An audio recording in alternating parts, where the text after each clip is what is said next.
क्योंकि मीडिया जिहड़ा हैगा उही लोकतंत्र का एक पिलर है डेमोक्रेसी का। मैं ये समझदा कि डेमोक्रेसी की जिन्नी फजीहत इस सरकार के अंदर हो रही है इन्नी कदे नहीं होती। असी SSP साहब जोड़े पुराने हुण ट्रांसफर होकर चले गए उन्होंने मिले सी सारे हल्का इंचार्ज, मैं BJP तो सी, बाकी 8 साढ़े श्रोमणी अकाली दल तो असी उन्होंने प्रार्थना की सी कि भी ये शराब की जी फैक्ट्री है नजायज़ ये तुसी फड़ तो लई है पर जैनुअन लोगों को फड़ लो, नहीं तो ये अगे दी अगे काम बढ़ता जाएगा।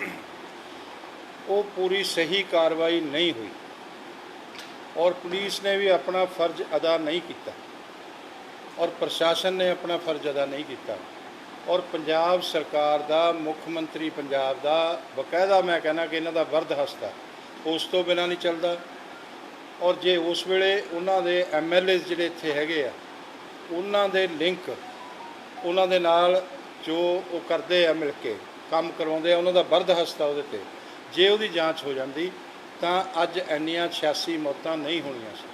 इन्हां मौतां दा जिम्मेदार वो राजपुरे दे अंदर जिहड़ी उस टाइम कार्रवाई नहीं की गई वो लोग ने और वही प्रशासन है वही मुख्यमंत्री है वही सारे उसके जिम्मेदार ने।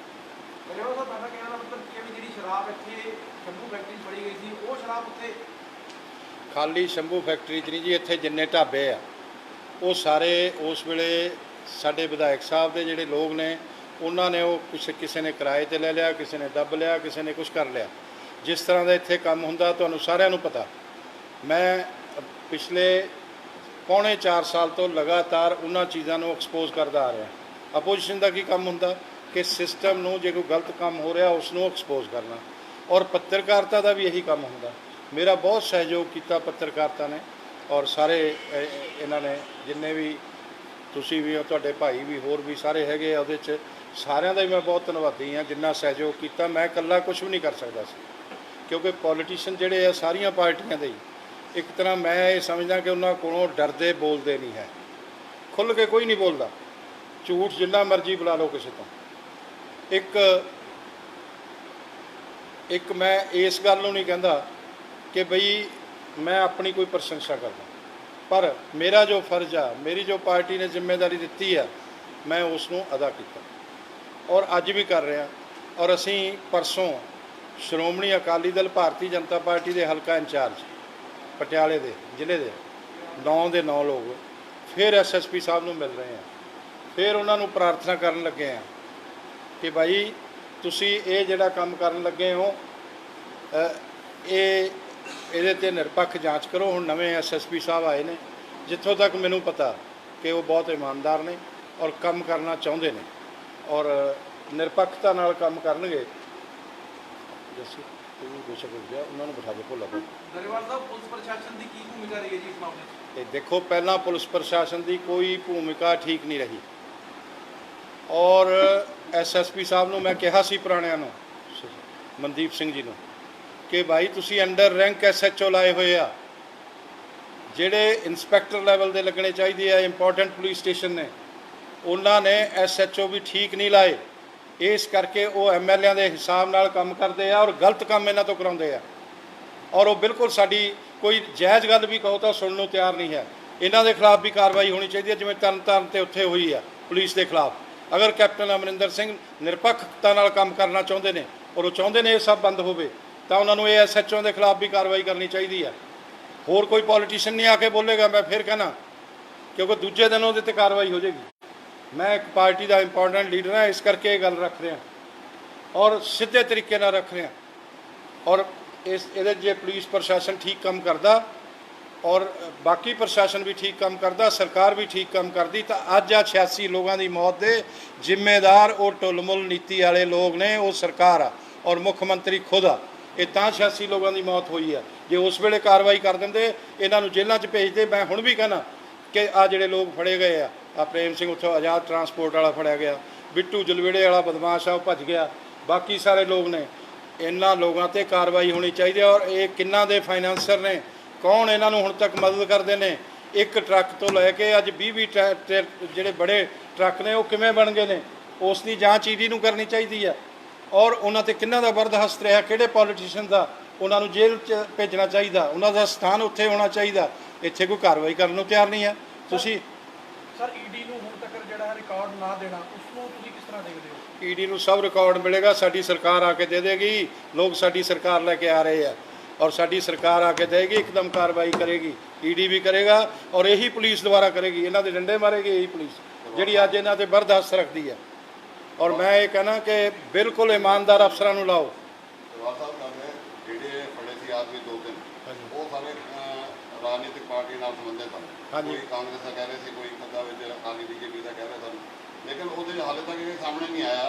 ਪ੍ਰਸ਼ਾਸਨ ਨੇ ਇਹ ਸਾਹਮਣੇ ਨਹੀਂ ਕੀਤਾ ਵੀ ਇਹ ਜਿਹੜਾ ਹੈ ਜਿਹੜੀ ਮਸ਼ੀਨ ਸੀ ਕਿੱਥੋਂ ਆਈ, ਜਿਹੜਾ ਮਟੀਰੀਅਲ ਜਿਹੜਾ ਉੱਥੇ ਆਂਦਾ ਸੀ, ਜਿਹੜਾ ਸ਼ਰਾਬ ਬਣਾਉਣ ਵਾਲਾ ਉਹ ਕਿੱਥੋਂ ਆਇਆ, ਇਹ ਸ਼ਰਾਬ ਉਹ ਕਿੱਥੇ ਭਾਈ ਮਿਲੀ ਹੈ, ਕੁਛ ਵੀ ਸਭ ਹਾਲੇ ਸਾਹਮਣੇ ਸਭ ਨਹੀਂ ਨੂੰ ਆਇਆ। ਸਭ ਪਤਾ। ਮਸ਼ੀਨ ਇੱਥੋਂ ਗ੍ਰੀਨ ਢਾਬੇ 'ਚ ਪਹਿਲਾਂ ਚੱਲਦਾ ਰਿਹਾ ਸਰਹੰਦ ਰੋਡ ਤੇ, ਇੱਥੇ ਅੰਡਰਗਰਾਉਂਡ ਫੈਕਟਰੀ ਚੱਲਦੀ ਸੀ, ਇੱਥੋਂ ਚੱਕ ਕੇ ਫਿਰ ਉੱਥੇ ਗਈ ਆ।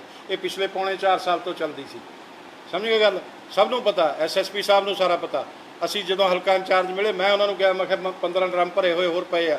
ਉਹ ਕਹਿੰਦੇ ਗਰੇਵਾਲ ਸਾਹਿਬ ਦੇਖ ਲਿਓ ਖਾਲੀ ਹੋ ਗਏ। ਮੈਂ ਖਾਲੀ ਹੋ ਕੇ ਦੂਜੀ ਜਗ੍ਹਾ ਚਲੇ ਗਏ, ਸ਼ਾਮ ਨੂੰ ਆ ਜਾਓ ਮੈਂ ਫੜਵਾ ਦਿੰਦਾ। ਮੈਂ ਆਹ ਗੱਲ ਕਹੀ ਸੀ, ਰਖੜਾ ਜੀ ਨਾਲ ਸੀ, ਸਾਰੇ ਨਾਲ ਸੀ, ਅੱਜ ਪੁੱਛ ਲਓ। ਉਸ ਤੋਂ ਬਾਅਦ ਰਾਤ ਨੂੰ ਉਹ ਫੜ ਲਿਆ ਕੋਈ ਹੋਰ ਹੀ ਗਰੀਬ ਆਦਮੀ, ਅਣਜਾਣ ਆਦਮੀ, ਜਿਹਦੇ ਉਹ ਡਰਮ ਰੱਖਤੇ ਲਿਜਾ ਕੇ ਤੇ ਉੱਥੋਂ ਉਹ ਚੱਕ ਕੇ ਲੈ ਗਏ। ਬਾਅਦ 'ਚ ਉਹਨੂੰ ਛੱਡਣਾ ਪਿਆ। ਤੁਹਾਨੂੰ ਲੱਗਦਾ ਠੇਕਿਆਂ ਦੇ ਜਾਂਚ ਹੋਣੀ ਚਾਹੀਦੀ ਹੈ? ਕਿਆ ਪਤਾ ਬਿਲਕੁਲ ਖਾਲੀ ਠੇਕਿਆਂ ਦੇ ਨਹੀਂ ਹੋਣੀ ਚਾਹੀਦੀ ਆ। ਜਿਹੜਾ ਕੈਮੀਕਲ ਦਾ ਕੰਮ ਹੁੰਦਾ ਇਹ ਅਲੱਗ-ਅਲੱਗ ਸਥਾਨਾਂ ਤੇ ਹੁੰਦਾ, ਸਾਰੇ ਢਾਬਿਆਂ ਤੇ ਹੁੰਦਾ। ਢਾਬੇ ਇਸੇ ਕਰਕੇ ਲਏ ਗਏ ਆ ਔਰ ਇਹ ਕਾਂਗਰਸ ਦੇ ਲੋਕਾਂ ਦੇ ਢਾਬੇ ਆ ਔਰ ਇੱਥੇ ਨਕਲੀ ਦੁੱਧ ਵੀ, ਨਕਲੀ ਪਨੀਰ ਵੀ ਤੇ ਕੈਮੀਕਲ ਵੀ ਤੇ ਹੋਰ ਵੀ ਸਾਰਾ ਕੁਝ ਹੁੰਦਾ, ਜਿਹੜੀ ਪੂਰੇ ਦੇਸ਼ 'ਚ ਸਪਲਾਈ ਹੁੰਦੀ ਆ। ਔਰ ਇਸ ਤਰ੍ਹਾਂ ਦੀ ਸ਼ਰਾਬ ਦੀ ਸਪਲਾਈ ਇੱਥੇ ਹੀ ਨਹੀਂ ਗਈ ਖਾਲੀ, ਬਾਕੀ ਜਗ੍ਹਾ ਵੀ ਜਾਂਦੀ ਆ। ਕਰੋੜਾਂ ਰੁਪਏ ਦਾ, ਅਰਬਾਂ ਰੁਪਏ ਦਾ ਇਹ ਧੰਦਾ ਹੈਗਾ। ਇੱਕ ਮਾਫੀਆ ਕੰਮ ਕਰ ਰਿਹਾ ਜਿਸ ਨੂੰ ਪ੍ਰੋਟੈਕਸ਼ਨ ਕਾਂਗਰਸ ਦੇ ਵਿਧਾਇਕਾਂ ਦੀ ਆ, ਕਾਂਗਰਸ ਦੇ ਲੀਡਰਾਂ ਦੀ ਆ। ਮੇਰਾ ਇਹ ਸੁਧਾਰ ਹੋ ਪਾਏ ਦੀ ਜਾਂਚ ਹੋਣੀ ਚਾਹੀਦੀ ਹੈ। ਸਾਡੇ ਚੈਨਲ ਤੇ ਇੱਕ ਅੱਧਾ ਟੱਪਾ ਹੈ ਜਾਂ ਦੱਸ ਸਕਦੇ ਹੋ ਜਿੱਥੇ ਕਿ ਪ੍ਰੋਪਰ ਤੌਰ ਤੇ ਇਹੋ ਜਿਹੇ ਕੰਮ ਚੱਲ ਆ ਫੜਤਾ ਲਏ ਬੰਦੇ ਤੇ ਚੱਕ ਕੇ ਲੈ ਗਏ। ਜਿਹੜੇ ਹੋਰ ਆਪਣੇ ਰਾਜਪੁਰ ਇਲਾਕੇ ਦੇ ਨੇੜੇ ਉਹ ਭਾਈ ਨੇੜੇ ਤੇੜੇ ਦੇ ਸਾਰਿਆਂ ਦੀ ਚੈੱਕ ਕਰ ਲਓ। ਮੈਂ ਤਾਂ ਕਹਿਣਾ ਕਿ ਜੇ ਮੇਰਾ ਵੀ ਕੋਈ ਢਾਬਾ ਹੋਵੇ ਮੈਨੂੰ ਵੀ ਚੈੱਕ ਕਰੋ, ਮੈਨੂੰ ਵੀ ਜੇਲ੍ਹ ਭੇਜੋ। ਇਹਨਾਂ ਨੂੰ ਕਿਉਂ ਨਹੀਂ ਭੇਜਦੇ? ਧੰਨਵਾਦ ਸਾਹਿਬ। ਇੱਕ ਲੋਕਡਾਊਨ ਦੇ ਦੌਰਾਨ ਸੋਨੀਪਤ ਦੇ ਵਿੱਚ ਵੀ ਸ਼ਰਾਬ ਫੜੀ ਗਈ ਸੀ, ਜਿਹੜੀ ਇੱਥੇ ਰਾਜਪੁਰਾ ਫੈਕਟਰੀ ਤੋਂ ਹੀ ਬਣ ਕੇ ਗਈ। ਰਾਜਪੁਰਾ ਤੋਂ ਹੀ ਗਈ ਸੀ ਜੀ। ਉੱਥੇ ਤਾਂ ਤੁਹਾਡੀ ਸਰਕਾਰ ਆ, ਉਹਨਾਂ ਨੇ ਕੋਈ ਉਹ ਭਾਈ ਸੀਬੀਆਈ ਨੂੰ ਜਾਂਚ ਦਵਾ ਰਹੇ ਆ, ਅਸੀਂ ਵੀ ਉਹ ਰੌਲਾ ਪਾ ਰਹੇ ਆ। ਸਾਡੇ ਸੀਐਮ ਨੂੰ ਕਹਿਤਾ ਹਰਿਆਣਾ ਵਾਲੇ ਨੂੰ ਕਿ ਉਹ ਸੀਬੀਆਈ ਨੂੰ ਜਾਂਚ ਦਿਓ ਉਹਦੀ, ਤਾਂ ਕਿ ਦੁੱਧ ਦਾ ਦੁੱਧ, ਪਾਣੀ ਦਾ ਪਾਣੀ ਹੋ ਜਾਏ। ਤੁਹਾਨੂੰ ਕਿਸ ਤਰ੍ਹਾਂ ਲੱਗਦਾ ਵੀ ਨਵੇਂ ਐਸਐਸਪੀ ਸਾਹਿਬ ਨੇ ਚਾਰਜ ਸੰਭਿਆ ਤੇ ਅਗਲੇ ਦਿਨ ਹੀ ਕਾਰਵਾਈਆਂ ਸ਼ੁਰੂ ਹੋ ਗਈਆਂ ਹੈ ਜੀ? ਇਸ ਤਰ੍ਹਾਂ ਐਸਐਸਪੀ ਸਾਹਿਬ ਜਿਹੜੇ ਆਏ ਆ ਇਹ ਇਮਾਨਦਾਰ ਆਦਮੀ ਆ, ਆਈਪੀਐਸ ਨੇ ਔਰ ਅਸੀਂ ਇਹਨਾਂ ਨੂੰ ਮਿਲਾਂਗੇ ਪਰਸੋਂ। ਇਹਨਾਂ ਨੂੰ ਸਾਰੀ ਰਿਕੁਐਸਟ ਕਰਾਂਗੇ, ਮੈਮੋਰੰਡਮ ਦੇਵਾਂਗੇ ਬਕਾਇਦਾ ਔਰ ਬਾਕੀ ਜਗ੍ਹਾ ਵੀ ਕਰਾਂਗੇ। ਜੇ ਸਾਨੂੰ ਉਸ ਤੋਂ ਬਾਅਦ ਅੰਦੋਲਨ ਵੀ ਕਰਨਾ ਪਿਆ ਤਾਂ ਉਹ ਵੀ ਕਰਾਂਗੇ। ਇਹ ਕਰੋਨਾ ਦੀ ਵਜ੍ਹਾ ਕਰਕੇ ਅੰਦੋਲਨ ਪੂਰੀ ਤਰ੍ਹਾਂ ਹੋ ਨਹੀਂ ਸਕਦੇ ਤੇ ਇਸ ਲਈ ਮੈਂ ਇਹ ਕਹਿਣਾ ਕਿ ਇਹ ਕਾਰਵਾਈਆਂ ਹੋਣੀਆਂ ਚਾਹੀਦੀਆਂ ਨੇ ਫਟਾਫਟ। ਅੰਡਰ ਰੈਂਕ ਐਸਐਚਓ ਬਦਲੇ ਜਾਣੇ ਚਾਹੀਦੇ ਆ ਤੇ ਜੇ ਇਹ ਰੱਖਣਗੇ ਤਾਂ ਉਹ ਠੀਕ ਐਮਐਲਏ ਦੇ ਹਿਸਾਬ ਨਾਲ ਹੀ ਕੰਮ ਹੋਏਗਾ। ਕ੍ਰਿਮੀਨਲਸ ਨੂੰ ਬਿਲਕੁਲ ਨਹੀਂ ਫੜਿਆ ਜਾਏਗਾ, ਉਹਨਾਂ ਤੇ ਕਾਰਵਾਈ ਨਹੀਂ ਹੋਏਗੀ, ਕਰਪਸ਼ਨ ਚੱਲੇਗੀ ਔਰ ਜਿਹੜੀ ਚੱਲ ਰਹੀ ਹੈ ਇਸ ਸਰਕਾਰ ਦੇ ਅੰਦਰ। ਸਰ ਪਹਿਲੇ ਇੱਕ ਨਿਊਜ਼ ਜੀ ਸੈਂਟਰ ਦੇ ਅੰਦਰ ਆਉਂਦਾ ਜੀ। ਕਿਹੜਾ ਗ੍ਰਹਿ ਵਿਭਾਗ ਸੈਂਟਰ ਦੇ ਅੰਦਰ ਆ Bhai Sahib? Law and order ਜਿਹੜਾ ਹੈਗਾ ਪੰਜਾਬ ਸਰਕਾਰ ਦਾ, ਪੰਜਾਬ ਸਰਕਾਰ ਦਾ ਪ੍ਰੀਵਿਊ ਆ, ਉਹ ਸਾਡਾ ਨਹੀਂ ਹੈ। ਸੈਂਟਰ ਦੇ ਅੰਦਰ ਨਹੀਂ ਹੈ, ਨਹੀਂ ਹੈ, ਨਹੀਂ ਹੈ। ਸਰ ਕੁਝ ਦਿਨ ਪਹਿਲਾਂ ਪੂਰੀ ਤਰ੍ਹਾਂ ਸਟੱਡੀ ਕਰ ਲਓ ਸੈਂਟਰ ਸਟੇਟ ਦੇ ਰਿਲੇਸ਼ਨ। ਕੁਝ ਦਿਨ ਪਹਿਲਾਂ ਇੱਕ ਨਿਊਜ਼ ਛਪੀ ਸੀ ਕਿ ਈਡੀ ਨਾਲ ਜੋ ਪੁਲਿਸ ਮੁਲਾਜ਼ਮ ਹੈ ਜਾਂ ਸਰਕਾਰ ਹੈ ਉਹਨਾਂ ਨੂੰ ਕੋਆਪਰੇਟ ਨਹੀਂ ਕਰ ਰਹੀ ਹੈ। ਇਹਦੇ ਬਾਰੇ ਤੁਹਾਡਾ ਕੀ ਕਹਿਣਾ? ਬਿਲਕੁਲ ਸਹੀ ਹੈ, ਕੋਆਪਰੇਟ ਨਹੀਂ ਕਰ ਰਹੇ। ਜਾਣਬੁੱਝ ਕੇ ਉਹ ਉਹਨਾਂ ਨੂੰ ਰੈਕੋਰਡ ਨਹੀਂ ਦਿੱਤਾ ਗਿਆ, ਨਹੀਂ ਤਾਂ ਇਹਨਾਂ ਦੀ ਅਸੀਂ ਇਹ ਮੰਗ ਕੀਤੀ ਸੀ ਜਿਸ ਦਿਨ ਅਸੀਂ ਗਏ ਸੀ ਤੇ ਐਸਐਸਪੀ ਸਾਹਿਬ ਜਿਹੜੇ ਪੁਰਾਣੇ ਸੀ ਉਹਨਾਂ ਨੂੰ ਮਿਲੇ। ਜਿੱਦਣ ਹਲਕਾ ਇੰਚਾਰਜ ਨੇ ਗੱਲ ਕੀਤੀ ਮੈਂ ਕਿਹਾ ਜੀ ਇਹ 2000 ਕਰੋੜ ਦਾ ਰੈਵਨਿਊ ਖਾ ਗਏ ਨੇ, ਚੋਰੀ ਹੋ ਗਈ, ਲੋਕਾਂ ਦੇ ਸਰਮਾਏ ਦੀ ਚੋਰੀ ਹੋ ਗਈ ਲੋਕਤੰਤਰ ਦੇ ਅੰਦਰ। ਉਸ ਦੀ ਰਿਕਵਰੀ ਇਹਨਾਂ ਦੀਆਂ ਜਾਇਦਾਦਾਂ ਤਾਂ ਕਰੋ, ਜੈਨੂਅਨ ਬੰਦੇ ਪਕੜੋ। ਉਹਨਾਂ ਨੇ ਕਿਹਾ ਨਹੀਂ 2000 ਕਰੋੜ ਨਹੀਂ 200 ਕਰੋੜ ਆ। ਸੀਗਾ 200 ਕਰੋੜ ਹੀ ਰਿਕਵਰ ਕਰ ਲਓ, ਉਹ ਵੀ ਤਾਂ ਵਰਥ ਆ। ਤੇ ਉਸ ਤੋਂ ਬਾਅਦ ਉਹ ਐਕਸਾਈਜ਼ ਵਾਲੇ ਆ ਗਏ ਭਲੇ ਮਾਨਸ ਜਿਹੜੇ ਹੁਣ ਸਸਪੈਂਡ ਹੋ ਰਹੇ ਆ ਫਟਾਫਟ, ਉਹਨਾਂ ਨੇ ਆ ਕੇ ਕਿਹਾ ਨਹੀਂ ਜੀ ਇਹ 100 ਕਰੋੜ ਦਾ, ਤੁਹਾਨੂੰ ਗਲਤਫਹਿਮੀ ਹੋਈ। ਅਸੀਂ ਕਿਹਾ 100 ਕਰੋੜ ਵੀ ਵਰਥ ਆ। ਤੇ ਉਸ ਕੋਈ ਵੀ ਕਾਰਵਾਈ ਨਹੀਂ ਹੋਈ, ਕਰਨਾ ਹੀ ਨਹੀਂ ਚਾਹੁੰਦੀ ਸਰਕਾਰ। ਪੰਜਾਬ ਸਰਕਾਰ ਦਾ ਬਰਦਾਸ਼ਤਾ ਇਹ ਮਹਾਰਾਣੀ ਦੇ ਮਹਿਲ ਦੇ ਅੰਦਰੋਂ ਖੁਦ ਉਹਦਾ ਬਰਦਾਸ਼ਤ ਇਹਨਾਂ ਐਮਐਲਏਆਂ ਤੇ। ਇਹ ਖਾਲੀ ਇੱਕ ਜਗ੍ਹਾ ਤੋਂ ਨਹੀਂ ਚੱਲ ਰਿਹਾ ਕੰਮ, ਬਾਕੀ ਵੀ ਕ੍ਰਾਈਮ ਚੱਲ ਰਿਹਾ ਇੱਥੇ ਔਰ ਇਸੇ ਤਰ੍ਹਾਂ ਪੈਸੇ ਕਰੋੜਾਂ ਅਰਬਾਂ ਦੀ ਲੁੱਟ ਹੋ ਰਹੀ ਹੈ। ਹੁਣ ਤੁਸੀਂ ਦੇਖੋ ਮਨੌਲੀ ਸੂਰਤ ਦੇ ਅੰਦਰ ਮੈਂ 1000 ਟਿੱਪਰ ਖੜਾ ਹੋ ਕੇ ਦੱਸਦਾ ਭਾਈ ਆ ਐਮਐਲਏ ਦਾ, ਆ ਕਾਂਗਰਸ ਦਾ, ਇਹ ਫੜ ਲਓ, ਉੱਥੋਂ ਚੁਕਾਤਾ ਉਹਨਾਂ, ਕੋਈ ਕਾਰਵਾਈ ਨਹੀਂ ਹੋਈ। ਜਦੋਂ ਤੱਕ ਲੋਕ ਰਾਜ ਦੇ ਅੰਦਰ ਲੋਕ ਲਾਜ, ਲੋਕਾਂ ਦੀ ਸ਼ਰਮ ਨਹੀਂ ਰਹੇਗੀ, ਉਹ ਸਰਕਾਰ ਨੇ ਸ਼ਰਮ ਉਤਾਰਤੀ, ਕਾਂਗਰਸ ਨੇ ਸ਼ਰਮ ਉਤਾਰਤੀ, ਉਦੋਂ ਤੱਕ ਕਾਰਵਾਈ ਠੀਕ ਨਹੀਂ ਹੁੰਦੀ। ਇਹ ਕਾਰਵਾਈ ਠੀਕ ਤੁਸੀਂ ਪੱਤਰਕਾਰ ਵੀਰ ਸਾਥ ਦਿਓ, ਇਹ ਹੋਏਗੀ, ਮੈਂ ਤੁਹਾਨੂੰ ਵਾਅਦਾ ਕਰਦਾ। ਔਰ ਇਹ ਵੀ ਵਾਅਦਾ ਕਰਦੇ ਹਾਂ ਕਿ ਆਉਣ ਵਾਲੇ ਸਮੇਂ ਦੇ ਅੰਦਰ ਸਾਡੀ ਸਰਕਾਰ ਆਉਣ 'ਤੇ ਸਾਰੀਆਂ ਚੀਜ਼ਾਂ ਖੁੱਲਣਗੀਆਂ। ਆ ਜਿਹੜੇ ਪਲਾਟ ਨੇ ਕਬਜ਼ਾ ਕਰਕੇ ਔਰ ਫ੍ਰੀ ਦੇ ਵਿੱਚ ਲੈ ਕੇ 400 ਗਜ ਅਗਲੇ ਨੂੰ ਦੇਤੀ ਤੇ 25 ਕਰੋੜ 'ਚ ਵੇਚਤਾ। 25 ਕਰੋੜ ਰੁਪਏ ਕਮਾਏ ਜਾ ਰਹੇ ਨੇ। ਇਹ ਵੀ ਈਡੀ ਨੂੰ ਪੁੱਛਣਾ ਪੈਣਾ ਕਿ ਕਿੱਥੋਂ ਆਏ ਭਾਈ, ਇਹ ਕਰੋੜਾਂ ਦੀ ਜਾਇਦਾਦ ਕਿੱਧਰ ਨੂੰ ਗਈ, ਕਿਹੜੇ ਵਿਦੇਸ਼ 'ਚ ਹੋਟਲ ਬਣ ਰਹੇ ਆ, ਕਿੱਥੇ ਕੀ ਬਣ ਰਿਹਾ, ਇਹ ਵੀ ਪੁੱਛਾਂਗੇ ਆਉਣ ਵਾਲੇ ਟਾਈਮ 'ਚ। ਅਗਰ ਹਰਜੀਤ ਸਿੰਘ ਗਰੇਵਾਲ ਜਿਉਂਦਾ ਰਿਹਾ ਤਾਂ ਜ਼ਰੂਰ ਪੁੱਛੇਗਾ ਔਰ ਉਹਦੇ ਸਵਾਲਾਂ ਦੇ ਜਵਾਬ ਦੇਣੇ ਹੋਣਗੇ। ਉਹ ਇੱਥੋਂ ਦੀਆਂ ਜੇਲ੍ਹਾਂ ਗਵਾਹ ਹੋਣਗੀਆਂ ਜਦੋਂ ਇਹ ਬੈਠੇ ਹੋਣਗੇ ਸਾਰੇ ਉੱਥੇ। ਇਹ ਵੀ ਤੁਹਾਡੇ ਨਾਲ ਅੱਜ ਵਾਅਦਾ ਕਰਦੇ ਹਾਂ, ਤੁਸੀਂ ਆਪਣਾ ਬਰਦਹਸਤ ਰੱਖੋ। ਔਰ ਮੈਂ ਤਾਂ ਸਿੱਧੀ ਗੱਲ ਕਰਦਾ ਕਿ ਕੋਈ ਵੀ ਕਰਪਟ ਹੋਵੇ, ਕਿਸੇ ਵੀ ਪਾਰਟੀ ਦਾ ਹੋਵੇ, ਉਹਦੇ ਖਿਲਾਫ ਕਾਰਵਾਈ ਹੋਣੀ ਚਾਹੀਦੀ ਹੈ, ਬਿਲਕੁਲ ਨਹੀਂ ਬਖਸ਼ਿਆ ਜਾਣਾ ਚਾਹੀਦਾ। ਔਰ ਰਾਜਪੁਰੇ ਦੇ ਲੋਕਾਂ ਨੂੰ ਅਸੀਂ ਸੁਚੇਤ ਕੀਤਾ ਇਸੇ ਤੇ ਕਿ ਕਰਪਸ਼ਨ ਹਰ ਫੀਲਡ 'ਚੋਂ ਹਟਾਓ, ਖੜੇ ਹੋ ਜਾਓ, ਆਪਦੀ ਆਵਾਜ਼ ਬੁਲੰਦ ਕਰੋ, ਕਿਸੇ ਦੇ ਅੱਗੇ ਨਾ ਝੁਕੋ। ਸੱਚਾਈ ਦੀ ਹਮੇਸ਼ਾ ਜਿੱਤ ਹੁੰਦੀ ਹੈ, ਇੱਥੇ ਝੂਠ ਹੀ ਝੂਠ ਚੱਲ ਰਿਹਾ। ਮੈਂ ਤਾਂ MLA ਸਾਹਿਬ ਨੂੰ ਵੀ ਬੇਨਤੀ ਕਰਦਾ, ਹੁਣ ਵੀ ਸਿੱਧੇ ਰਸਤੇ ਤੇ ਆ ਜਾਓ। ਚਲੋ ਹੁੱਕਾਵਾਰ ਚੱਲ ਗਿਆ, ਕੋਈ ਗੱਲ ਨਹੀਂ, ਹੋਰ ਬਾਕੀ ਕੰਮ ਚੱਲ ਗਏ, ਕੋਈ ਗੱਲ ਨਹੀਂ, ਕਰੋਨਾ ਰਾਜਪੁਰੇ 'ਚ ਫੈਲ ਗਿਆ, ਕੋਈ ਗੱਲ ਨਹੀਂ, ਲੋਕਾਂ ਨੇ ਤੁਹਾਨੂੰ ਮਾਫ ਕਰਦੇ ਜਾ ਰਹੇ। ਅੱਗੇ ਸਾਰੀਆਂ ਚੀਜ਼ਾਂ 'ਚ ਮਾਫੀ ਨਹੀਂ ਹੋਣੀ। ਆ ਜਿਹੜੀ ਨਕਲੀ ਸ਼ਰਾਬ ਵਾਲਾ ਧੰਦਾ, ਇਹਦੇ ਨਾਲ ਲੋਕਾਂ ਦੇ ਜਿਹੜੇ ਗੁਰਦੇ ਚਲੇ ਜਾਣੇ ਆ। SSP ਸਾਹਿਬ ਨੇ ਉਦੋਂ ਆਪ ਮੰਨਿਆ, ਆਪ ਕਿਹਾ, ਉਹ ਕਹਿੰਦੇ ਪੈਸਾ ਤਾਂ ਫੇਰ ਕਮਾਇਆ ਜਾਊਗਾ। ਆ ਜਿਹੜਾ ਇਹ ਸ਼ਰਾਬ ਪੀਂਦਾ ਨਾ, ਨਕਲੀ ਸ਼ਰਾਬ, ਉਹਦੇ ਸਿੱਧਾ ਲਿਵਰ ਤੇ ਔਰ ਗੁਰਦਿਆਂ ਤੇ ਕਿਡਨੀ ਤੇ ਅਸਰ ਹੁੰਦਾ। ਔਰ ਉਹ ਕਿਡਨੀ 'ਚ ਜਦੋਂ ਖਰਾਬ ਕਦੋਂ ਹੁੰਦੀ ਆ, ਪੀਣ ਦੇ 2.5-3 ਸਾਲ ਬਾਅਦ। ਤੇ ਇਸ ਕਰਕੇ ਜਿੰਨੇ ਇੱਥੇ ਨਕਲੀ ਸ਼ਰਾਬ ਦਾ ਧੰਦਾ ਕਰਦੇ ਨੇ, ਔਰ ਜਿਹੜਾ ਮਰਜ਼ੀ ਕਾਂਗਰਸੀ ਚਲਾ ਜਾਵੇ ਵਿਧਾਇਕ ਸਾਹਿਬ ਕੋਲ, ਉਹ ਕੀ ਕਹਿੰਦੇ ਆ, ਜੇ ਕੋਈ ਹੋਰ ਧੰਦਾ ਨਹੀਂ, ਚੱਲ ਸ਼ਰਾਬ ਦਾ ਕਰ ਲੈ। ਐਦਾਂ ਦਾ ਕੰਮ ਚੱਲ ਰਿਹਾ ਇੱਥੇ। ਤੇ ਇਹ ਪੁਲਿਸ ਵਾਲਿਆਂ ਨੂੰ ਦਿਖਾਈ ਨਹੀਂ ਦਿੰਦਾ, SHO ਦੇ ਆਪਦੇ ਆ, ਦਿਖਾਈ ਕਿੱਥੋਂ ਦੇਵੇ, ਅੰਡਰ ਰੈਂਕ ਲੱਗੇ ਹੋਏ ਆ, ਸਾਡੀ ਗੱਲ ਨੂੰ ਧਿਆਨ ਨਹੀਂ ਦਿੰਦੇ। ਉਹਨਾਂ ਨੂੰ ਇਹ ਨਹੀਂ ਪਤਾ ਕਿ ਸਾਡੀ ਸਰਕਾਰ ਆਉਣੀ ਆ, ਉਹਨਾਂ ਦਾ ਵੀ ਹਿਸਾਬ ਕਿਤਾਬ ਹੋਊਗਾ ਔਰ ਅਫਸਰਾਂ ਦਾ ਵੀ ਹਿਸਾਬ ਕਿਤਾਬ ਕਰਾਂਗੇ ਜਿਹੜੇ ਕੰਮ ਨਹੀਂ ਠੀਕ ਕਰਨਗੇ। ਇਸ ਨੂੰ ਦਰੁਸਤ ਕਰਨਾ ਚਾਹੀਦਾ ਇਹਨਾਂ ਨੂੰ। ਇਹ ਮੈਂ ਚੈਲੰਜ ਨਾਲ ਇੱਥੋਂ ਕਹਿੰਦਾ। ਹੁਣ ਇਮਾਨਦਾਰ ਲੋਕਾਂ ਨਾਲ ਬਾਹ ਪਿਆ, ਹੁਣ ਪਤਾ ਲੱਗੂ ਕਿਹਦੇ ਨਾਲ ਬਾਹ। ਚੋਰਾਂ ਨਾਲ ਬਾਹ ਨਹੀਂ ਪਿਆ, ਕੋਈ ਚੋਰ ਪੋਲੀਟੀਸ਼ੀਅਨ ਨਹੀਂ ਬੈਠਾ ਹੋਇਆ। ਆਪਦਾ ਤਿਆਗ ਤਪੱਸਿਆ ਨਾਲ ਖੂਨ ਪਸੀਨਾ ਇੱਕ ਕਰਕੇ ਇੱਥੇ ਕੰਸਟੀਟਿਊਂਸੀ ਦੇ ਅੰਦਰ ਕੰਮ ਕਰ ਰਹੇ ਹਾਂ ਪੌਣੇ 4 ਸਾਲ ਤੋਂ, ਔਰ ਠੋਕ ਵਜਾ ਕੇ ਕਰਾਂਗੇ। ਔਰ ਚੋਰਾਂ ਤੋਂ ਮੈਂ ਡਰਦਾ ਨਹੀਂ, ਮੇਰਾ ਵਿਰੋਧ ਕਰੋ, ਮੈਨੂੰ ਹਰਾ ਲਿਓ। ਇਹ ਜੋ ਪੰਜਾਬ ਦੇ ਵਿੱਚ ਨਕਲੀ ਸ਼ਰਾਬ ਕਰਕੇ ਲੋਕੀ ਮਰ ਰਹੇ ਹੈ, ਅਕਾਲੀ ਭਾਜਪਾ ਆਉਣ ਵਾਲੇ ਦਿਨਾਂ ਦੇ ਵਿੱਚ ਇਸ ਤੇ ਕੀ ਸਟੈਂਡ ਹੈ? ਬਈ ਹਰਜੀਤ ਸਿੰਘ ਗਰੇਵਾਲ ਜ਼ਰੂਰ ਸਟੈਂਡ ਲਊਗਾ। ਅਕਾਲੀ ਭਾਜਪਾ ਦੀ ਗੱਲ ਛੱਡੋ, ਮੇਰਾ ਸਟੈਂਡ ਪੱਕਾ ਰਹੂ। ਮੇਰੇ ਨਾਲ ਹੁਣ ਮੇਰੇ 8 ਹਲਕਾ ਇੰਚਾਰਜ ਜਿਹੜੇ ਆ ਪਟਿਆਲਾ ਜ਼ਿਲ੍ਹਾ ਦੇ ਨਾਲ ਜਾ ਰਹੇ ਆ। ਸਭ ਤੋਂ ਜ਼ਿਆਦਾ ਰਾਜਪੁਰਾ ਤੇ ਘਨੌਰ ਹਲਕੇ ਦਾ ਨਾਮ ਇਹਦੇ ਵਿੱਚ ਹਾਈਲਾਈਟ ਹੋ ਰਿਹਾ ਹੈ। ਹਾਂ, ਉਹਦੇ ਬਾਰੇ ਮਤਲਬ ਆਪਾਂ ਕੀ ਸਟੈਂਡ ਲਵਾਂਗੇ ਆਉਣ ਵਾਲੇ ਦਿਨਾਂ ਦੇ ਵਿੱਚ? ਸਟੈਂਡ ਆ ਮੈਂ ਤਾਂ ਲਈ ਜਾਂਦਾ ਰੋਜ਼ ਲੋਕਾਂ 'ਚ 5-5 10-10 ਜਗ੍ਹਾ। ਮੈਂ ਤਾਂ ਕਰੋਨਾ 'ਚੋਂ ਨਹੀਂ ਟਿੱਕੇ ਬੈਠਦਾ ਭਾਈ, ਤੇ ਜਗ੍ਹਾ ਲੋਕਾਂ 'ਚ ਜਾਂਦਾ, ਉਹਨਾਂ ਨੂੰ ਦੱਸਦਾ, man to man, heart to heart ਉਹਨਾਂ ਨੂੰ ਟੱਚ ਕਰਦਾ। ਔਰ ਆਉਣ ਵਾਲੇ ਟਾਈਮ 'ਚ ਤੁਹਾਨੂੰ ਪਤਾ ਲੱਗੂਗਾ ਇਹਦਾ ਕੀ ਜਲਵਾ ਹੋਣ ਵਾਲਾ। ਆ ਜਿਹੜੇ ਛੋਟੇ ਮੋਟੇ ਲੀਡਰ ਬਲੈਕਮੇਲ ਕਰਦੇ ਹੁੰਦੇ ਸੀ, ਮੇਰੀ ਵੋਟ ਮੇਰੀ ਜੇਬ 'ਚ, ਮੇਰੀ ਜੇਬ 'ਚ, ਉਹ ਜੇਬ 'ਚੋਂ ਵੋਟਾਂ ਗਈਆਂ, ਉਹ ਤਾਂ ਸਿੱਧਾ ਟੱਚ ਹੋਏਗਾ ਸਿੱਧਾ, ਉਹਦੇ 'ਚ ਕੋਈ ਦਿੱਕਤ ਨਹੀਂ ਹੈ। ਗਰੇਵਾਲ ਸਾਹਿਬ, ਜਿਹੜੀ ਕੱਲ ਕਾਰਵਾਈ ਪੁਲਿਸ ਨੇ ਕੀਤੀ ਹੈ, 950 ਲੀਟਰ ਜਿਹੜੀ ਲਾਹਨ ਫੜੀ ਹੈ ਤੇ ਸ਼ਰਾਬ ਫੜੀ, ਇਹਦੇ ਨਾਲ ਨਸ਼ਾ ਫੜਿਆ, ਉਹਦੇ ਬਾਰੇ ਕੀ ਸਮਝਦੇ ਹੋ? ਖਾਨਾ ਪੂਰਤੀ ਆ? ਨਹੀਂ, ਖਾਨਾ ਪੂਰਤੀ ਨਹੀਂ ਹੈ ਉਹ, ਕਿਉਂਕਿ ਨਵੇਂ SSP ਸਾਹਿਬ ਆਏ ਆ, IG ਸਾਹਿਬ ਬਹੁਤ ਵਧੀਆ ਬੰਦੇ ਆ, ਔਲਖ ਸਾਹਿਬ, ਉਹਨਾਂ ਨੇ ਖੁਦ ਸੁਪਰਵਾਈਜ਼ ਕੀਤਾ। ਔਰ ਉੱਥੇ ਹਰਦਿਆਲ ਸਿੰਘ ਮਾਨ ਬਹੁਤ ਵਧੀਆ ਇਮਾਨਦਾਰ ਅਫਸਰ ਲਾਇਆ ਹੋਇਆ। ਉਹਨਾਂ ਨੇ ਰਾਤ ਕਿਹਾ ਕਿ ਇਹ ਜਿਹੜਾ ਇਹ ਸਪਲਾਈ ਸੋਰਸ ਆਫ ਸਪਲਾਈ ਆ, ਇਹ TV ਤੇ ਕਿਹਾ ਉਹਨਾਂ ਨੇ ਕਿ ਉਹ ਰਾਜਪੁਰਾ ਹੈਗਾ। ਤੇ ਇਸ ਕਰਕੇ ਖਾਨਾ ਪੂਰਤੀ ਨਹੀਂ। ਹੁਣ 86 ਬੰਦੇ ਮਰ ਗਏ, ਹੋਰ ਵੀ ਮਰ ਜਾਣੇ ਆ ਜੇ ਉਹਨਾਂ ਦਾ ਇਲਾਜ ਨਹੀਂ ਚੱਲ ਰਿਹਾ, ਉਹ ਬਚਣੇ ਨਹੀਂ ਹੈ ਕਿਸੇ ਵੀ ਕੀਮਤ ਤੇ। ਐਸੀ ਹਾਲਤ ਕਰਤੀ ਹੈ ਇਹਨਾਂ ਨੇ। ਤੇ ਜਦੋਂ ਇੰਨੇ ਬੰਦਿਆਂ ਦੀ ਹੱਤਿਆ ਕਰ ਦਿੱਤੀ ਜਾਵੇ, ਇਹ ਹਥਿਆਰੇ ਨੇ, ਇਹ ਜਿਹੜੇ ਲੋਕ ਨੇ, ਪੋਲੀਟੀਸ਼ੀਅਨ ਨੇ, ਇਹ ਜਿਹੜਾ ਮੁੱਖ ਮੰਤਰੀ ਹੈ, ਇਹ ਹਥਿਆਰੇ ਨੇ। ਉਹਨਾਂ ਦੀ ਹੱਤਿਆ ਦੀ ਜ਼ਿੰਮੇਵਾਰੀ ਇਹਨਾਂ ਤੇ ਆ, ਇਹਨਾਂ ਨੇ ਕੰਮ ਨਹੀਂ ਕੀਤਾ। ਅਸੀਂ ਇਹੀ ਉਦੋਂ SSP ਸਾਹਿਬ ਨੂੰ ਮਿਲ ਕੇ ਕਹਿਣ ਵਾਲੇ ਹਾਂ ਪਰਸੋਂ। ਤੇ ਇਸ ਕਰਕੇ ਉਹਨਾਂ ਦੇ ਖਿਲਾਫ ਕਾਰਵਾਈ ਹੋਣੀ ਚਾਹੀਦੀ ਹੈ, ਮੇਰੀ ਇਹ ਮੰਗ ਆ। ਜਿਵੇਂ ਹੁਣ ਆਪਣੇ ਬੜਾ ਕਮਜ਼ੋਰ ਹੈ ਜਿਹੜਾ ਕੇਸ ਜਿਹੜੇ ਹੁੰਦੇ ਨਾ, ਤਸਕਰ ਹੁੰਦੇ ਆ, ਕੁਝ ਹੁੰਦੇ ਇਹਨਾਂ ਦੇ ਬਹੁਤ ਇਹਦੇ ਤੇ NTPS ਦੀ ਧਾਰਾ ਨਾਲ ਲੱਗਣੀ ਚਾਹੀਦੀ ਹੈ ਤਾਂ ਕਿ ਉਹ ਬਾਹਰ ਨਾ ਆ ਸਕਣ, ਅੰਦਰ ਹੀ ਪਏ ਰਹਿਣ। ਜਿਹੜੇ ਪਹਿਲਾਂ ਵੀ ਫੜੇ ਗਏ ਉਹਨਾਂ ਦੀ ਵੀ ਜ਼ਮਾਨਤ ਹੋ ਗਈ ਹੈ। ਇਸ ਤਰ੍ਹਾਂ ਮੇਰੀ ਗੱਲ ਸੁਣੋ, ਕੇਸ ਕਮਜ਼ੋਰ ਜਾਣ ਕੇ ਕੀਤਾ ਇਹਨਾਂ ਨੇ, ਜ਼ਮਾਨਤਾਂ ਜਾਣ ਕੇ ਹੋ ਰਹੀਆਂ ਨੇ। ਜੇ ਉਹ ਨਾ ਹੁੰਦੀਆਂ ਤੇ ਅੱਜ ਆ ਹੱਤਿਆਵਾਂ ਨਾ ਹੁੰਦੀਆਂ, ਉਹ ਸਖਤ ਕਾਰਵਾਈ ਹੁੰਦੀ ਤਾਂ ਅੱਜ ਆ ਨਾ ਹੁੰਦੀਆਂ। ਪਾਰਟੀ ਪੱਧਰ ਤੇ ਇਸ ਗੱਲ ਨੂੰ ਲੈ ਕੇ ਰੋਸ ਪ੍ਰਦਰਸ਼ਨ ਪਾਰਟੀ ਦਾ ਸਾਡੀ ਪੂਰੀ ਪਾਰਟੀ ਤਾਂ ਜਾ ਰਹੀ ਹੈ ਜੀ SSP ਸਾਹਿਬ ਨੂੰ ਮਿਲਣਾ।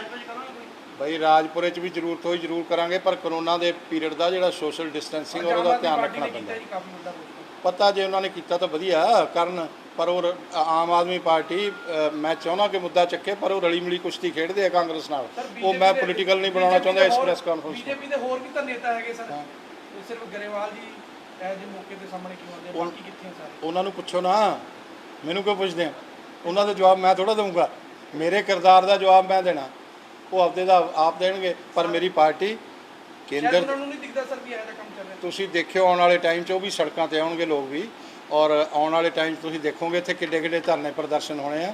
ਨੇੜੇ ਨੇੜੇ ਤਾਂ ਚੱਲਣ ਦਿਓ ਕੰਮ, ਤੁਹਾਨੂੰ ਪਤਾ ਲੱਗੂਗਾ। ਇਹ ਧੱਕੇ ਪਿੱਛੇ ਜੇ ਗ੍ਰੀਨ ਬੈਲਟ ਦਾ ਰੌਲਾ ਬਹੁਤ ਚੱਲਦਾ ਹੈ ਇਸ ਦੇ ਟਾਈਮ ਦੇ ਅੰਦਰ। ਹਾਂਜੀ ਗ੍ਰੀਨ ਬੈਲਟ ਦੇ ਸਾਰਾ ਅੜਾ ਕੇ ਇੱਕ ਬੰਦੇ ਦੇ ਪਰਚਾ ਕਰ ਦਿੱਤਾ ਗਿਆ ਸੀਗਾ, ਤੇ ਹੁਣ ਉੱਥੇ ਜਿਹੜੇ ਗ੍ਰੀਨ ਬੈਲਟ ਨੂੰ ਖਤਮ ਕਰਤਾ, ਉੱਥੇ ਟਾਈਲਾਂ ਲਾ ਦਿੱਤੀਆਂ ਗਈਆਂ। ਮੈਂ ਕਿਹਾ ਉਹ ਜਿਹੜੀ ਮੇਰੀ ਗੱਲ ਤਾਂ ਸੁਣ ਲਓ, ਉਹ ਗੱਲ ਸੁਣ ਲਓ। ਮੈਂ ਤੁਸੀਂ ਪਹਿਲਾਂ ਮੇਰੀ ਗੱਲ ਸੁਣੋ ਨਾ, ਤੁਸੀਂ ਵਿੱਚ ਸਾਰੀ ਗੱਲ ਡੁੱਬ ਜੇਗੀ ਮੇਰੇ ਵਾਲੀ। ਉਹ 1600 ਗਜ ਜਗ੍ਹਾ ਸੀਗੀ, ਪਤਾ ਮੈਨੂੰ 1065 ਗਜ ਦੀਆਂ ਰਜਿਸਟਰੀਆਂ ਉਹਦੇ ਨਾਂ ਤੇ ਹੋ ਗਈਆਂ, ਹਾਂ। 535 ਗਜ ਉੱਥੇ ਹਾਲੇ ਪਈ ਹੈ। ਹਾਂ। ਤੇ ਉਹ ਜਿਹੜਾ ਗ੍ਰੀਨ ਬੈਲਟ ਦਾ ਪੈਸਾ ਆਮ ਲੋਕਾਂ ਦਾ ਲੱਗਿਆ ਹੋਇਆ ਸੀਗਾ, ਸਰਕਾਰ ਨੇ ਲਾਇਆ ਜੀ, ਨਾ ਤਾਂ ਉਹਦੇ 'ਚ ਹੁਣ ਜੀਓ ਕੋਈ ਜਵਾਬ ਦਿੰਦਾ, ਨਾ ਕੋਈ ਹੋਰ ਬੰਦਾ ਜਵਾਬ ਮੈਂ ਦਿੰਦਾ। ਤੁਹਾਡੇ ਨਾਲ ਅੱਜ, ਮੇਰੀ ਗੱਲ ਸੁਣ ਲਓ, ਮੈਂ ਤੁਹਾਡੇ ਨਾਲ ਅੱਜ ਵਾਅਦਾ ਕਰਦਾ, ਉਹਦੇ ਤੇ 3 ਮੰਜ਼ਿਲ ਦੀ ਬਿਲਡਿੰਗ ਬਣਾ ਲੈਣ, 7 ਰਜਿਸਟਰੀਆਂ ਕਰਾ ਲੈਣ। ਜੇ ਕਿਤੇ ਹਰਜੀਤ ਸਿੰਘ ਗਰੇਵਾਲ ਆ ਗਿਆ, ਪੱਕੀ ਢਹਾ ਦੂੰਗਾ, ਔਰ ਨਾਲ ਉਹਨਾਂ ਅਫਸਰਾਂ ਨੂੰ ਵੀ ਜੇਲ੍ਹ ਭੇਜਾਂਗੇ, ਔਰ ਜਿਹੜੇ ਕਬਜ਼ਾ ਕਰਨ ਵਾਲੇ ਆ ਉਹਨਾਂ ਨੂੰ ਵੀ ਭੇਜਾਂਗੇ। ਇਹ ਵੀ ਗਰੰਟੀ ਤੁਹਾਨੂੰ ਇੱਥੇ ਦੇ ਰਿਹਾ, ਇਹ ਜੇ ਮੇਰਾ ਧਰਮ ਹੈ ਇਹ, ਤੇ ਮੈਂ ਪੱਕਾ ਨਿਭਾਊਂਗਾ। ਇਹ ਤੁਹਾਡੇ ਨਾਲ ਗਰੰਟੀ ਦਿੰਦਾ ਅੱਜ। ਮੈਂ ਕਦੇ ਛੱਡਿਆ ਨਹੀਂ ਬੰਦੇ ਨੂੰ, ਬਖਸ਼ਿਆ ਨਹੀਂ ਹੈ, ਔਰ ਨਾ ਮੈਂ ਕਹਿਣਾ ਕਿ ਮੈਨੂੰ ਬਖਸ਼ੋ। ਜੇ ਮੈਂ ਗਲਤ ਕਰਾਂ ਮੈਨੂੰ ਵੀ ਨਾ ਬਖਸ਼ੋ। ਜਦੋਂ ਅਸੀਂ ਇਸ ਨੀਤੀ ਤੇ ਚੱਲਾਂਗੇ ਤਾਂ ਇਹ ਕੰਮ ਇਮਾਨਦਾਰੀ ਨਾਲ ਚੱਲੂਗਾ। ਜੇ ਅਸੀਂ ਇੱਕ ਦੂਜੇ ਨਾਲ ਰਲੀ ਮਿਲੀ ਨੂਰਾ ਕੁਸ਼ਤੀ ਖੇਡਾਂਗੇ ਤਾਂ ਇਹ ਕੰਮ ਨਹੀਂ ਚੱਲਣਾ। ਇਹ ਪੱਕੀ ਗੱਲ ਕਰ ਲੈਣ ਉਹ ਗ੍ਰੀਨ ਬੈਲਟ ਵਾਲੇ ਵੀ, ਉਹਨਾਂ ਨੂੰ ਪਤਾ ਲੱਗ ਜਾਊ। ਅੱਜ ਮੈਸੇਜ ਦੇ ਦਿਓ, ਜੇ ਤੁਸੀਂ ਛਾਪ ਦਿਓਗੇ ਮੈਸੇਜ ਜਾਊਗਾ। ਗਰੇਵਾਲ ਸਾਹਿਬ ਇੱਕ ਆਖਰੀ ਸਵਾਲ ਹੈ ਜੀ, ਜਿਹੜਾ ਸ਼ਰਾਬ ਮਾਫੀਆ ਹੈ ਇਹਨਾਂ ਦੇ ਉੱਪਰ ਸਰ ਕੀ ਕਾਰਵਾਈ ਹੋਣੀ ਚਾਹੀਦੀ, ਕੀ ਧਾਰਾਵਾਂ ਦੇਣੀ ਚਾਹੀਦੀਆਂ? ਜਿਵੇਂ ਧਾਰਾਵਾਂ ਇਹਨਾਂ ਨੂੰ ਫਾਂਸੀ ਹੋਣੀ ਚਾਹੀਦੀ ਹੈ। 86 ਬੰਦਿਆਂ ਦੇ ਕਾਤਲ ਨੇ, ਇਹ ਹੱਤਿਆ ਕੀਤੀ ਹੈ ਇਹਨਾਂ ਨੇ। ਇਹਨਾਂ ਨੂੰ ਫਾਂਸੀ ਹੋਵੇ, ਨਾਲ ਮੁੱਖ ਮੰਤਰੀ ਚਾਰਜ ਹੋਵੇ ਕਿ ਢੁੱਲਮੁੱਲ ਰਵੱਈਆ ਕਿਉਂ ਅਪਣਾਇਆ। ਉਹ ਪੁਲਿਸ ਅਫਸਰਾਂ ਨੇ ਜਦੋਂ ਕਾਰਵਾਈ ਨਹੀਂ ਕੀਤੀ ਰਾਜਪੁਰੇ 'ਚ, ਝੂਠੀ ਕਾਰਵਾਈ ਕੀਤੀ, ਉਹਨਾਂ ਤੇ ਕਾਰਵਾਈ ਹੋਵੇ, ਉਹਨਾਂ ਨੂੰ ਜੇਲ੍ਹ ਦਿਖਾਈ ਜਾਵੇ, ਉਹ ਸਸਪੈਂਡ ਹੋਣ ਜਿਵੇਂ ਬਾਕੀ ਕੀਤੇ ਆ। ਮੇਰੀ ਇਹ ਮੰਗ ਆ, ਜੇ ਉਹ ਹੁੰਦਾ ਤਾਂ ਅੱਜ 86 ਬੰਦਿਆਂ ਦੀ ਹੱਤਿਆ ਨਾ ਹੁੰਦੀ। ਸਰ ਕੰਮ ਸ਼ਰਾਬ ਦੇ ਚੱਲ ਰਹੇ ਕਿ ਹੋਰ ਵੀ ਚੱਲ ਰਹੇ ਹਨ? ਹੋਰ ਬਹੁਤ ਚੱਲ ਰਹੇ ਆ, ਇੱਥੇ ਚੱਲਦੇ ਰਹਿਣੇ ਆ। ਉਹ ਤਾਂ ਦੱਸੋ। ਨਹੀਂ ਅੱਜ ਇਸੇ ਤੇ ਰੱਖੀਏ ਤਾਂ, ਨਹੀਂ ਤਾਂ ਫਿਰ ਇਹ ਆਪਣਾ ਡਿਲੀਟ ਹੋਊਗਾ। ਮੈਂ ਤਾਂ ਨਹੀਂ ਜਾਣ ਕੇ ਨਹੀਂ ਬੋਲਦਾ, ਮੇਰੇ ਕੋਲ ਬੋਲਣ ਨੂੰ ਬਹੁਤ ਕੁਛ ਹੈ। ਹੁਣ ਆਖਰੀ 'ਚ ਕੀ ਕਹਿਣਾ ਚਾਹੁੰਦੇ ਹੋ ਲਾਸਟ? ਆਖਰੀ 'ਚ ਮੇਰੀ ਪ੍ਰਾਰਥਨਾ ਕਿ ਤੁਸੀਂ ਸਾਰੇ ਮੈਨੂੰ ਆਸ਼ੀਰਵਾਦ ਦਿਓ, ਸਾਥ ਦਿਓ। ਆਪਾਂ ਲੜਾਈ ਲੜ ਰਹੇ ਆ, ਇਹ ਕੋਈ ਵੋਟਾਂ ਦੀ ਲੜਾਈ ਨਹੀਂ, ਇਹ ਕੋਈ ਲੀਡਰਸ਼ਿਪ ਦੀ ਲੜਾਈ ਨਹੀਂ, ਇਹ ਧਰਮ ਤੇ ਇਮਾਨ ਦੀ ਲੜਾਈ ਆ। ਉਹ ਜਿਹੜੇ 86 ਲੋਕ ਜਿਨ੍ਹਾਂ ਦੀਆਂ ਮਾਵਾਂ ਰੋ ਰਹੀਆਂ ਨੇ, ਜਿਨ੍ਹਾਂ ਦੀਆਂ ਭੈਣਾਂ ਰੋ ਰਹੀਆਂ ਨੇ, ਜਿਹੜੀਆਂ ਭੈਣਾਂ ਦੇ ਸੁਹਾਗ ਉੱਜੜ ਗਏ, ਜਿਨ੍ਹਾਂ ਦੇ ਸਿਰ ਤੋਂ ਬਾਪ ਦਾ ਸਾਇਆ ਚਲਿਆ ਗਿਆ, ਉਹ ਲੋਕਾਂ ਦੀ ਉਹਨਾਂ ਤੇ ਤਰਸ ਕਰਕੇ ਆਪਾਂ ਉਹ ਲੜਾਈ ਲੜੀਏ ਉਹਨਾਂ ਦੇਸ਼ ਵਾਸੀਆਂ ਦੀ, ਕਿ ਇਹ ਹਥਿਆਰੇ ਜਿਹੜੇ ਆ ਇਹਨਾਂ ਦੇ ਖਿਲਾਫ ਕਾਰਵਾਈ। ਸਰ ਸ਼ਰਾਬ ਪੀਣ ਵਾਲਿਆਂ ਨੂੰ ਕੋਈ ਸੰਦੇਸ਼ ਦੇਣਾ ਚਾਹੋਗੇ? ਸ਼ਰਾਬ ਤਾਂ ਵੈਸੇ ਹੀ ਬੁਰੀ ਹੈ, ਨਸ਼ੇ ਆ। ਇਹ ਕੈਪਟਨ ਅਮਰਿੰਦਰ ਸਿੰਘ ਨੇ 4 ਹਫ਼ਤਿਆਂ 'ਚ ਬੰਦ ਕਰਤੇ ਸੀ। ਨਾ ਸ਼ਰਾਬ ਚੱਲ ਰਹੀ ਹੈ ਪੰਜਾਬ ਤੇ ਨਾ ਹੀ ਕੋਈ ਹੋਰ ਨਸ਼ਾ ਚੱਲ ਰਿਹਾ, ਉਹ ਤਾਂ ਉਹਨੇ ਬੰਦ ਕਰਤੇ। ਗੁਟਕਾ ਸਾਹਿਬ ਦੀ ਕਸਮ ਖਾ ਲਈ। ਐਡਾ ਝੂਠਾ ਮੁੱਖ ਮੰਤਰੀ ਮੈਂ ਕਿਤੇ ਨਹੀਂ ਦੇਖਿਆ, ਇਹਨੂੰ ਬਹੁਤ ਪਾਪ ਲੱਗਣਾ। ਸਰ ਇੱਕ ਲਾਸਟ ਕੁਐਸਚਨ, 2022 ਦਾ ਤੁਹਾਡਾ ਕੀ ਐਕਸ਼ਨ ਪਲਾਨ ਹੈ ਸਰ? 2022 'ਚ ਤਾਂ ਐਕਸ਼ਨ ਪਲਾਨ ਕਰਨ ਦੀ ਲੋੜ ਹੀ ਨਹੀਂ, ਕਾਂਗਰਸ ਹੀ ਕਰੀ ਜਾਂਦੀ ਹੈ ਸਾਡਾ।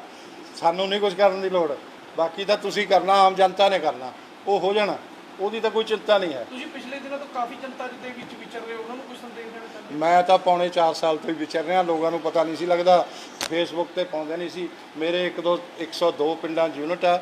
ਇਸ ਹਲਕੇ ਦੇ 2000 ਲੋਕ ਮੇਰੇ ਨਾਲ ਸਿੱਧੇ ਸੰਪਰਕ 'ਚ ਮੇਰੇ ਪੰਨਾ ਪ੍ਰਮੁੱਖ ਨੇ, ਜਿਹੜੇ ਮੇਰੇ ਨਾਲ ਹੀ ਜੁੜੇ ਹੋਏ ਆ। ਪਾਰਟੀਆਂ ਵੋਟੀਆਂ ਦੀ ਗੱਲ ਛੱਡੋ, ਉਹਨਾਂ ਇੱਕੋ ਗੱਲ ਤੇ ਜੁੜੇ ਆ ਕਿ ਵੀ ਅਸੀਂ ਇਮਾਨਦਾਰੀ ਨਾਲ ਇੱਥੇ ਇਮਾਨਦਾਰੀ ਦਾ ਰਾਜ ਲੈ ਕੇ ਆਉਣਾ। ਜੋ ਮਰਜ਼ੀ ਹੋ ਜੇ, ਲੋਕਾਂ ਨੂੰ ਇਹ ਪਤਾ ਚੱਲ ਜੇ ਕਿ ਰਾਜਨੀਤੀ 'ਚ ਹਰ ਚੀਜ਼ ਵਿਕਾਊ ਨਹੀਂ ਹੁੰਦੀ, ਤੇ ਲੋਕਾਂ ਦਾ ਡੈਮੋਕ੍ਰੇਸੀ 'ਚ ਵਿਸ਼ਵਾਸ ਹੋ। ਇਹੀ ਮੇਰਾ ਕਹਿਣਾ। ਬਹੁਤ ਬਹੁਤ ਸ਼ੁਕਰੀਆ ਤੁਹਾਡਾ, ਤੁਸੀਂ ਆਸ਼ੀਰਵਾਦ ਇੱਦਾਂ ਹੀ ਦਿੰਦੇ ਰਹੋ। ਤੁਹਾਡਾ ਸਾਰਿਆਂ ਦਾ ਉਹ ਲਿਆ